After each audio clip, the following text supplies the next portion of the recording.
Abramos la Biblia en Primera Tesalonicenses.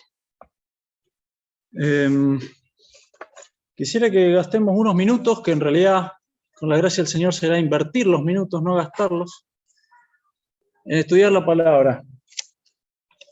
Vamos a leer Primera Tesalonicenses 3 y vamos a hacer rápidamente un intento de estudio bíblico usando un método que se llama método analítico.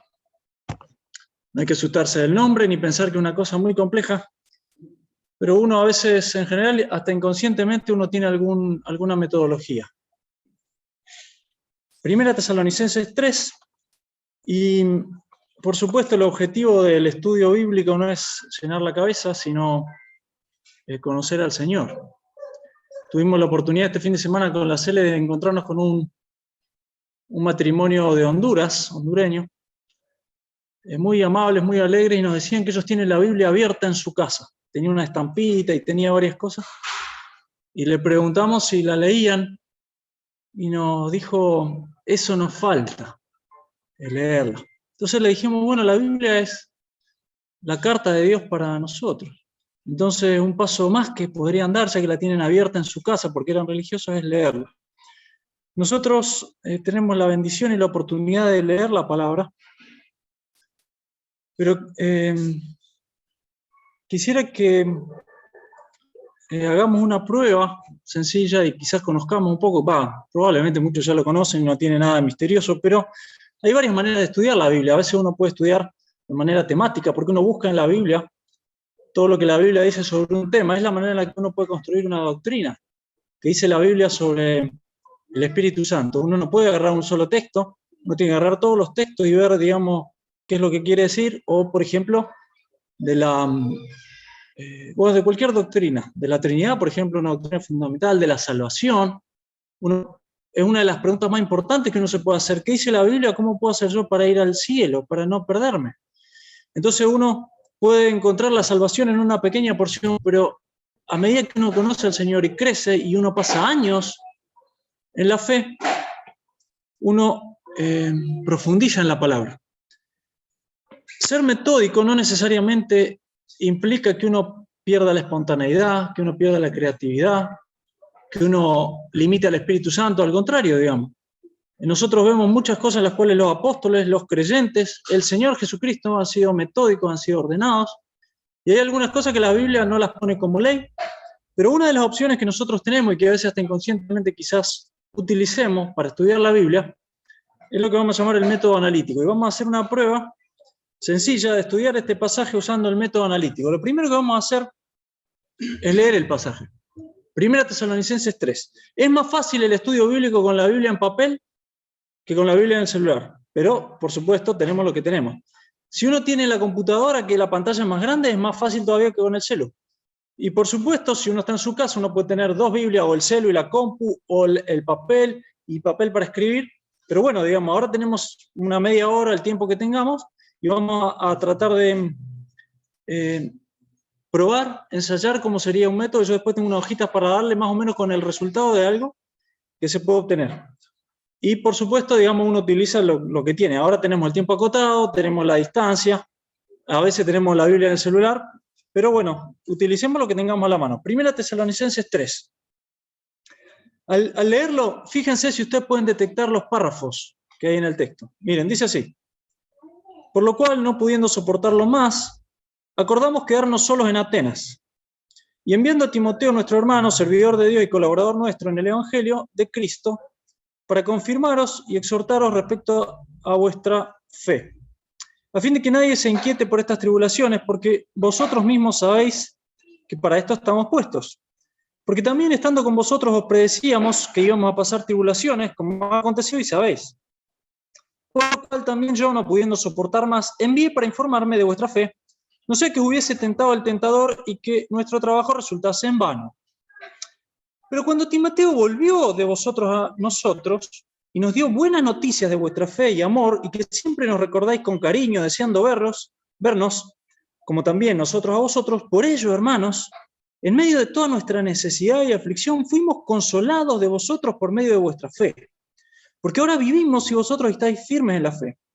Por lo cual, ¿qué acción de gracias podemos dar a Dios por vosotros, por todo el gozo con que nos gozamos a causa de vosotros delante de nuestro Dios, orando de noche y de día con gran insistencia para que veamos vuestro rostro y completemos lo que falte a vuestra fe? Mas el mismo Dios y Padre nuestro y nuestro Señor Jesucristo dirija nuestro camino a vosotros, y el Señor os haga crecer y abundar en amor unos para con otros y para con todos, como también lo hacemos nosotros para con vosotros, para que sean afirmados vuestros corazones, irreprensibles en santidad delante de Dios nuestro Padre, en la venida de nuestro Señor Jesucristo con todos sus santos. Este es el pasaje. Por supuesto, es parte de una carta, pero este es el pasaje que nosotros tenemos para mirar. Una de las cosas que es necesaria para usar lo que se llama método analítico, no es ninguna ciencia, ninguna magia, es primero leer el pasaje. En segundo lugar, tenemos que ver el contexto en el cual el pasaje está. ¿Quién está escribiendo aquí? ¿Quién escribe esta carta? Pablo. ¿A quién se la escribe? Los tesalonicenses eran las personas de ¿dónde? Una ciudad que se llamaba Tesalónica. ¿Qué era? El mundo, la iglesia, la sinagoga. ¿A quién le está escribiendo? A la iglesia que estaba en Tesalónica. Muy bien. ¿Qué otros personajes aparecen mencionados aquí? Aparece Timoteo. Entonces, viendo un poco el contexto, si tuviéramos tiempo, leeríamos toda la carta de Tesalonicenses, la leeríamos un par de veces. No tenemos tiempo. Pero lo que sí vamos a hacer, vamos a leer un par de pasajes que están en el libro de los Hechos, que nos muestran dónde ocurrió este evento, de esta carta y de estos relatos que narra aquí. Vamos a Hechos. No vamos a poder leer todo, pero vamos a Hechos capítulo 17. Pongámonos en contexto, segundo viaje misionero. Si ustedes quieren saber en el mapa dónde estaban las dos ciudades que se mencionan, Tesalónica y Atenas, seguramente al final de la Biblia tienen un mapa, buscan segundo viaje misionero de Pablo y aparecen las ciudades. Eso es lo que hoy es la parte de Turquía y Grecia, ¿no? Vamos a leer solamente un par de textos porque no tenemos tiempo para leer todo, pero vamos a leer Hechos 17. Acá comienza la historia entre los tesalonicenses y Pablo. Hechos 17:1. Pasando por Anfípolis y Apolonia, llegaron a Tesalónica, donde había una sinagoga de los judíos. No había iglesia. Esto fue antes que hubiera iglesia. Estaba la sinagoga y estaban los judíos. Y Pablo, como acostumbraba, fue a ellos y por 3 días de reposo discutió con ellos. ¿Qué día es el día de reposo? ¿A qué se refiere? ¿Cuántos sábados? 3 sábados. No nos dicen más detalles, pero es poquito tiempo. 3 semanas, si no fueron contiguos sería un poquito más. Lo resumen, 3 días de reposo, discutía con ellos. Verso 3, declarando y exponiendo por medio de las Escrituras, o sea, el Antiguo Testamento, que era necesario que el Cristo padeciese y resucitase de los muertos y que Jesús, a quien yo os anuncio, decía él, es el Cristo. Acá aparece la iglesia. Algunos de ellos creyeron. Ahí está. Los que fueron de la iglesia y se juntaron con Pablo y con Silas. Acá aparece otro personaje más, Silas. Y de los griegos piadosos gran número y mujeres nobles no pocas. Entonces los judíos que no creían, teniendo celos, tomaron consigo algunos ociosos hombres malos y juntando una turba alborotaron la ciudad y asaltando la casa de Jasón procuraron sacarlos al pueblo. La historia sigue. Verso 10, inmediatamente los hermanos enviaron de noche a Pablo y a Silas hasta Berea. Claro, como se armó un escándalo, los sacan y los mandan a otra ciudad. Verso 13, cuando los judíos que estaban en Tesalónica supieron que también en Berea era anunciada la palabra de Dios por Pablo, fueron allá y también alborotaron a la multitud. Demos vuelta a la página, van a ver que en el pasaje de Hechos cuenta que Pablo terminó yendo a Atenas. Y en el capítulo 18, verso 1 dice, después de estas cosas Pablo salió de Atenas y fue a Corinto. Y en el verso 5 del capítulo 18 dice, cuando Silas y Timoteo, están de nuevo los dos personajes, vinieron de Macedonia, que Tesalónica estaba en Macedonia, Pablo estaba entregado por entero a la predicación de la palabra, testificando a los judíos que Jesús era el Cristo. Este es el contexto histórico en el que pasa esto. Llegan Pablo, Timoteo, y acá aparece también uno que se llama Silas, a Tesalónica, predican el Evangelio. En poquito tiempo algunos de los judíos creen, se forma la iglesia, se arma un alboroto porque los judíos se sienten celosos, lo tienen que sacar a Berea. Van los judíos a Berea, también arman escándalo y se tiene que ir a Atenas. Y de Atenas va a Corinto Y ahí relata que vuelven Silas y Timoteo a Corinto. Ahora, volvamos a 1 Tesalonicenses. Y ahí tenemos nuestro pasaje, que lo vamos a mirar un poquito más en detalle. Lo voy a volver a leer. Son 13 versículos. Y vamos a volver a ponernos en contexto de qué es lo que pasó y vamos a ver si le armamos los párrafos que hay acá. A mí me parece que hay algunos párrafos fáciles de identificar en el texto. Miremos a ver si nos podemos identificar cuáles son. Y además le vamos a tener que poner un título a esta porción, porque eso es lo que se hace con un método analítico. Cuando uno hace un bosquejo le pone un título. Entonces hemos recortado esta porción, capítulo 3, la vamos a analizar, vamos a ver los párrafos que hay y le vamos a poner un título que puede ser el título que a nosotros nos parezca. 1 Tesalonicenses 3. Por lo cual, no pudiendo soportarlo más, acordamos quedarnos solos en Atenas y enviamos a Timoteo. Ajá. Entonces, en este viaje que ellos habían hecho después de Tesalónica, que lo sacaron zumbando, llegan a Atenas, pero en algún punto en Atenas ellos deciden mandar a Timoteo para Tesalónica. ¿Para qué? Sigamos leyendo. Verso 2. Enviando a Timoteo, nuestro hermano, servidor de Dios y colaborador nuestro en el Evangelio de Cristo, para confirmaros y exhortaros respecto de vuestra fe.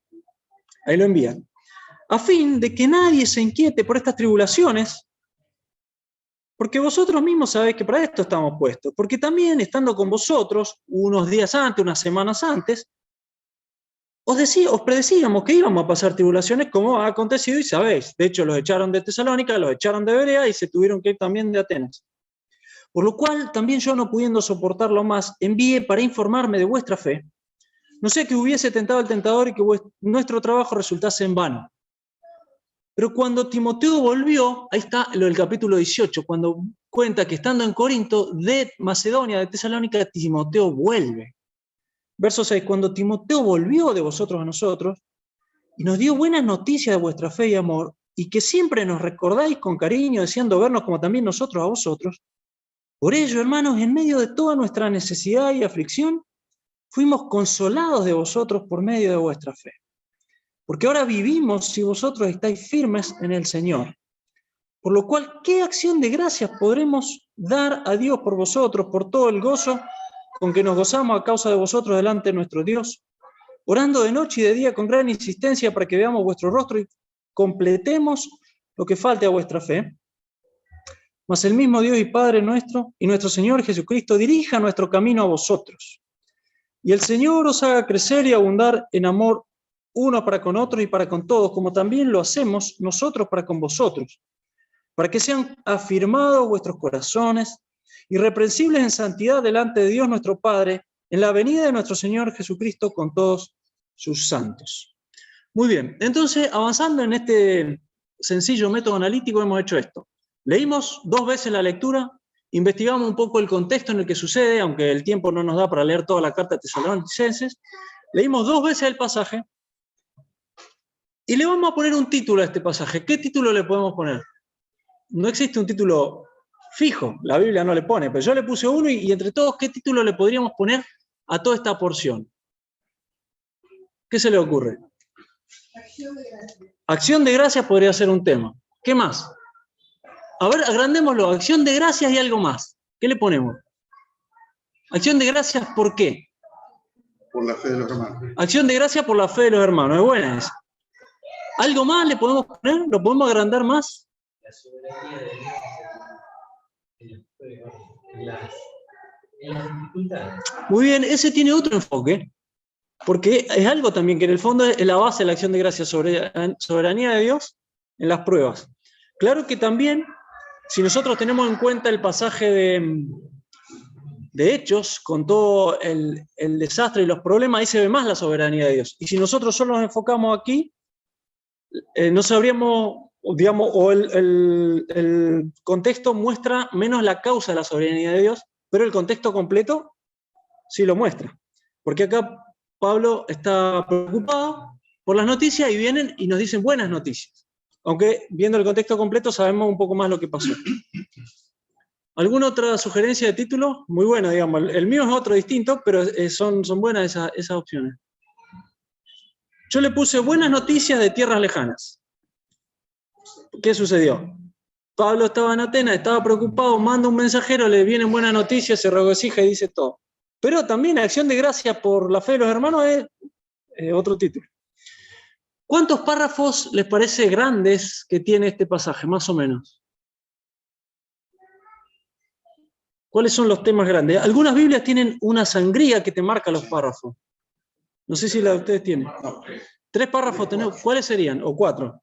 Por ejemplo, ¿cuáles les parecen que pueden ser los párrafos en los que tenga el texto? En este sentido es más fácil usar una Biblia de papel porque uno lo tiene completo ahí. Y si uno en el celu tiene que andar subiendo y bajando, pero bueno, no importa.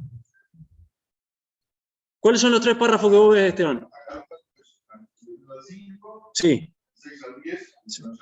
Bien, esos son los más fáciles de dividir.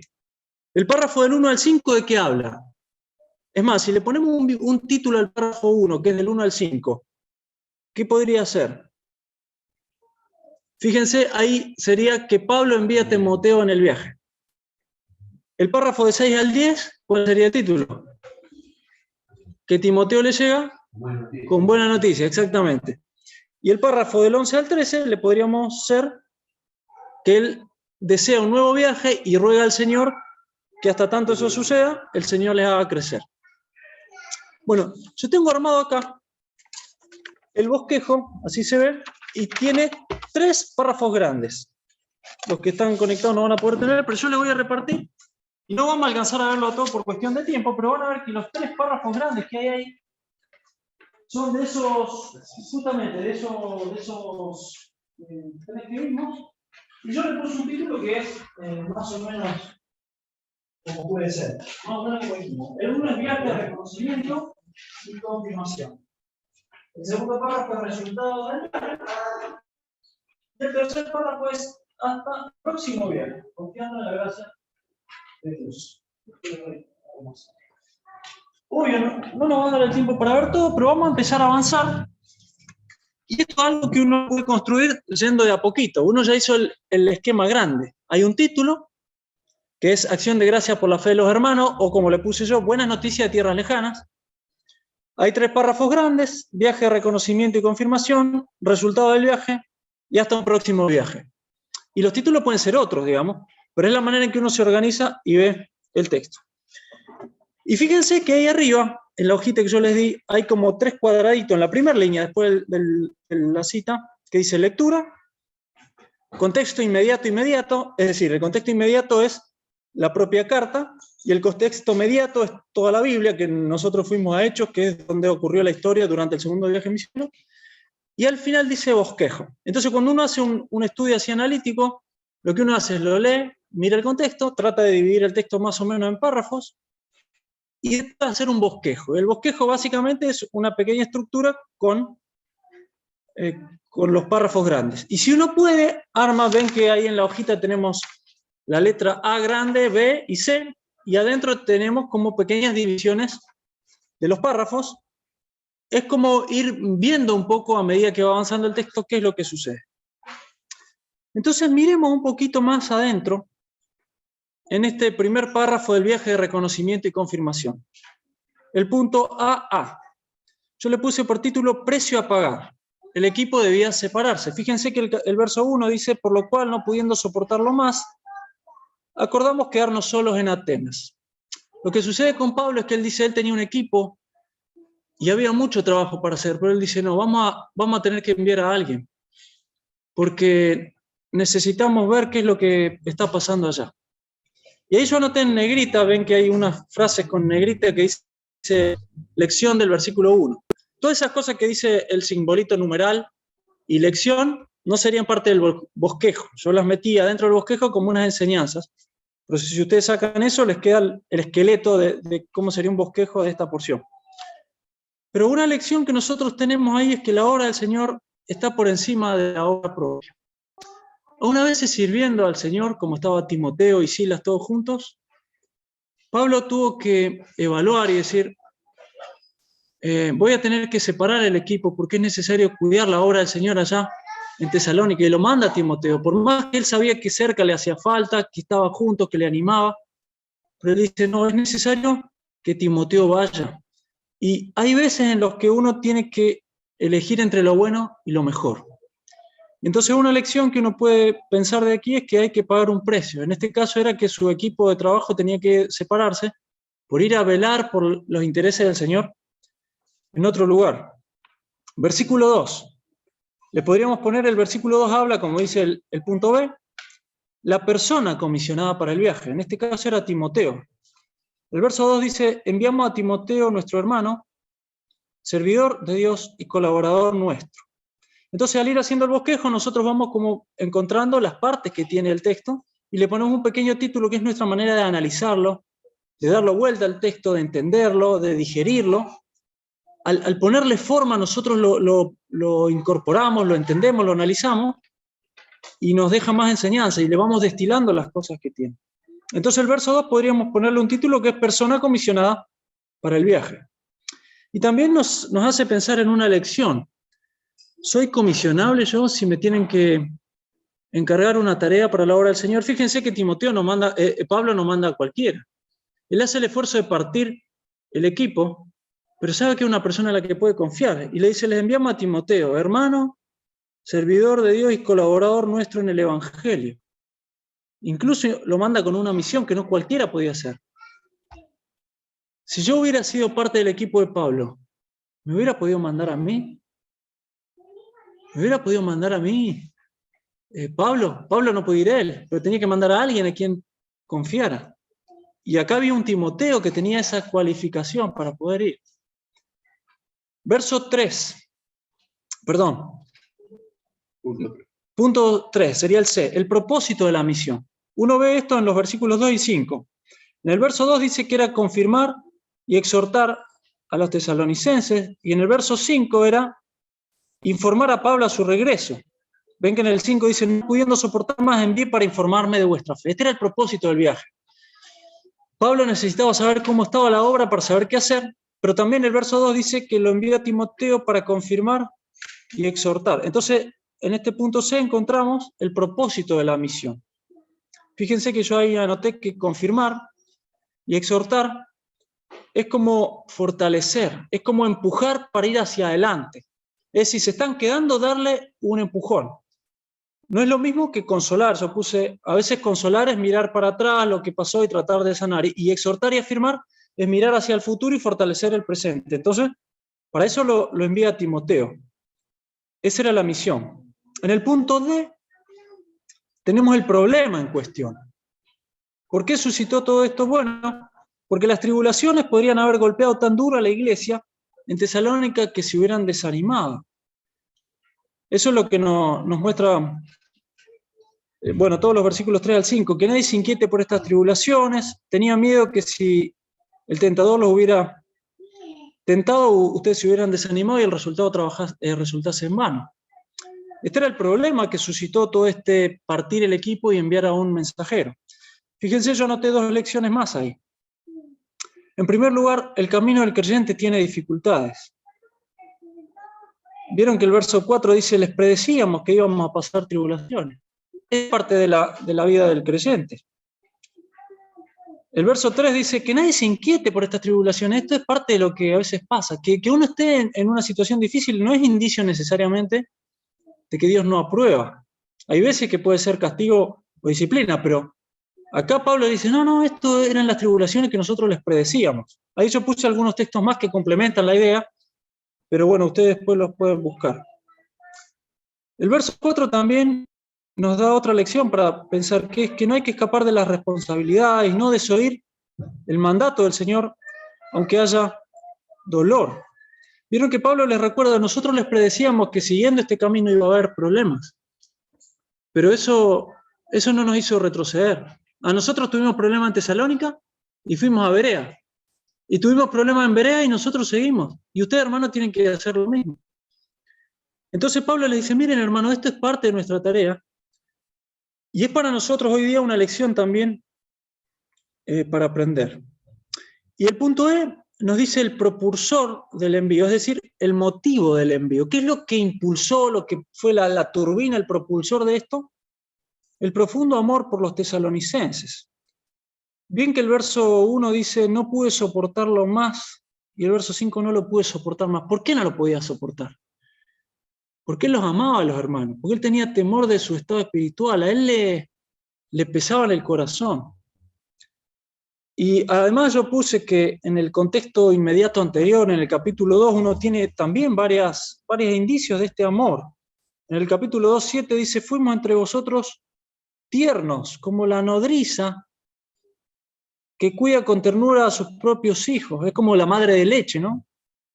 Tan grande es nuestro afecto por vosotros que hubiéramos querido entregaros no solo el Evangelio, sino también nuestras propias vidas. Eso se ve, pero en el contexto también. Lo que había en el corazón de Pablo era un gran amor por los hermanos. Y entonces motivó todo este movimiento del equipo para cuidar la obra. Yo me esforcé en estos 5 puntos que están dentro del párrafo A, sería en la minúscula A, B, C, D y E, de poner todas las palabras con P. La última fue la más rebuscada porque era la motivación, y yo le puse el propulsor, porque la forcé un poquito para que sea con P, porque si uno le puede poner la misma letra te ayuda a la mnemotecnia, pero bueno, no es obligación, ¿no? El precio a pagar, la persona comisionada, el propósito de la misión, el problema en cuestión y el propulsor de este envío. Pero podría haber sido otra palabra que no fuera con P, como la motivación o qué fue lo que motivó. Entonces ahí tenemos de nuestro primer párrafo una estructura más o menos de qué trata el párrafo y algunas lecciones que podemos sacar. Avanzamos un poquito más. El segundo párrafo, que va del versículo 6 al 10, son los resultados del viaje, porque acá cuenta cuando Timoteo vuelve con las noticias. Y fíjense que armé 4 puntos que también los puse en torno a las noticias. Noticias buenas, noticias oportunas, noticias revitalizantes y el efecto de las noticias. Miremos el verso 6 y 7. Dice, cuando Timoteo volvió de vosotros a nosotros y nos dio buenas noticias de vuestra fe y amor, y que siempre nos recordáis con cariño, deseando vernos como también nosotros a vosotros, por ello, hermanos, en medio de toda nuestra necesidad y aflicción, fuimos consolados de vosotros por medio de vuestra fe. ¿De qué eran las noticias? Bueno, eran noticias buenas en cuanto a la fe de las tesalonicenses. Eran noticias buenas en cuanto al amor de los tesalonicenses, amor entre ellos y amor por Pablo y por los demás, que es lo que dicen los textos. Eran noticias buenas en cuanto a la firmeza en el Señor, porque el verso 8 dice, ahora vivimos si vosotros estáis firmes en la fe. Esto le fue algo revitalizante, algo muy alentador, porque era sobre la firmeza. Fíjense, yo puse una lección ahí para aplicar para nuestra vida de estos versículos, lo que verdaderamente importa en una iglesia. Porque las noticias no eran de que andaban bien las finanzas, de que habían comprado un nuevo edificio, de que habían puesto el aire acondicionado nuevo. Las noticias eran de que se amaban, de que tenían fe. Yo ahí puse una frase, la gente no se queda en la iglesia por las actividades, se queda por el amor. Porque uno se encuentra con los hermanos y es inundado, revitalizado. Uno viene al culto y experimenta la presencia y el amor de Dios, eso es lo que debe ser, ¿no? Y eso era lo que Pablo se alegraba. También nos dice el verso 7 que fueron noticias oportunas, porque en medio de la obra, su necesidad y aflicción, la que tenían Pablo y sus colaboradores, les vino como un vaso de agua fría en medio de una tarde de calor. Fuimos consolados de vosotros. Miren, era el apóstol, el que había visto al Señor resucitado, el que tenía la revelación, era el mismo apóstol Pablo, y él dice, ustedes, hermanos, que son nuevitos, nosotros con ustedes tuvimos 3-4 semanas, se formó la iglesia, y llegan noticias de ustedes y a nosotros nos fue un bálsamo. Y yo puse ahí lección del versículo 7, no imaginamos el bien que hacemos a otros con nuestra fidelidad. A veces uno solamente sigue al Señor, pero el Espíritu Santo se ocupa de que el cuadro de nuestra vida sea transmitido a la vida de otros creyentes, y eso anima. Hemos recibido en estos días algunas noticias de nuestro hermano que está estudiando en Palabra de Vida, el Jere. Algunas buenas noticias después si quieren alguno que no se enteró, les puedo comentar cómo está, cómo él estuvo pasando algunas dificultades, cómo estuvo desconectado sin celular, pero cómo el Señor le mostró cosas que él nos cuenta, y uno le anima a ver la fidelidad de otro hermano, y uno no sabe si uno es fiel, y no se ocupa de mostrarle en mi vida a otro, uno se ocupa de ser fiel, como eso puede ser de bendición a otro hermano. Y habrán pasado días, semanas, problemas, dificultades, y los tesalonicenses firmes, sin saber si Pablo se iba a enterar, Pero un día llega Timoteo, les pregunta, ellos le cuentan, le mandan las noticias de vuelta, y para ellos fue un bálsamo reconfortante. ¿Y cómo nosotros, con nuestra fidelidad, podemos ser de bendición a otras personas?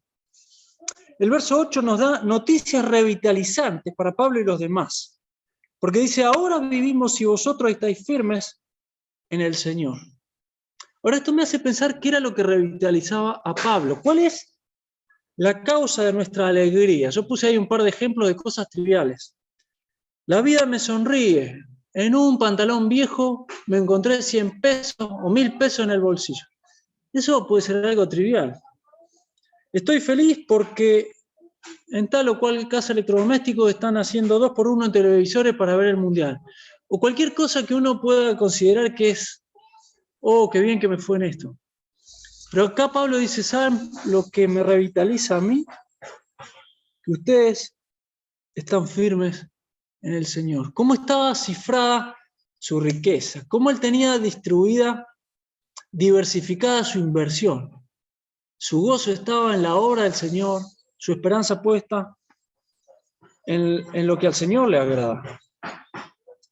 Y el punto D, que nos cubre los versos 9 y 10, el efecto de las noticias. Y fue abundante gratitud a Dios, porque Pablo empieza a decir, ¿qué acción de gracia va a ser suficiente para expresar a Dios? Abundante gratitud. Y fíjense que yo puse la lección del verso 9, Dios transformó una insoportable preocupación en una inconmensurable gratitud. Pablo estaba preocupado, y dijo, vamos a dividir el equipo porque necesito que vaya alguien. Por esa tremenda situación de preocupación que se volvió insostenible, al punto que Pablo tuvo que actuar, pasado el tiempo se volvió en una gran muestra de gratitud. Y ahí aparece la soberanía de Dios que mencionaba hoy Marcelo. Cómo Dios permite una prueba difícil para Pablo y para sus colaboradores, pero luego resulta en mucha gratitud, en mucha alegría, y en una lección que quedó plasmada en el texto sagrado, porque ahora nosotros, 2000 años después, tenemos enseñanza de esto. La soberanía de Dios hacía eso, que sutilmente se ve en estos versículos, ¿no? También vemos en el D2.D sub 2, gran gozo de Pablo y de sus compañeros, y luego insistente intercesión por los tesalonicenses, porque dice, el verso 9, por todo el gozo con que nos gozamos a causa de vosotros, y el verso 10, orando de noche y de día con gran insistencia para que veamos vuestro rostro. La lección que yo sacaba de la insistencia de la oración de Pablo es, el verso 10, la oración de Pablo requería perseverancia. Mi oración también va a requerir perseverancia. Hay algunas cosas que Dios la va a dar en respuesta a la oración perseverante. Entonces Pablo acá lo dice, mucho tuvimos que orar y esperar, y ahora seguimos orando. Bueno, y terminamos, ya casi estamos una media hora, hacemos rápidamente lo que nos queda el último párrafo, hasta un próximo viaje, confiando en la gracia de Dios para dos cosas. Ven que el verso 11 dice, mas el mismo Dios y Padre nuestro dirija nuestro camino a vosotros. Bueno, Pablo confiaba en que el Señor le iba a conceder si él quería ese anhelado viaje. Ahora vemos ahí como lección práctica que Pablo esperaba y actuaba, pero a la vez confiaba. Él no pudo ir, no era lo correcto ir, aunque se moría de ganas de ir. Entonces él decidió seguir confiando, seguir orando y actuar de la manera en la que sí podía. Enviar un mensajero y esperar la respuesta. Entonces confiaba en la gracia de Dios para un posible futuro viaje y también confiaba en la gracia de Dios para que el Señor le diera a los tesalonicenses el crecimiento que era necesario. Y el pasaje nos muestra el crecimiento en tres cosas. En primer lugar, crecimiento en amor. Ven que el verso 12 dice, el Señor os haga crecer y abundar en amor, unos para con otros y para con todos.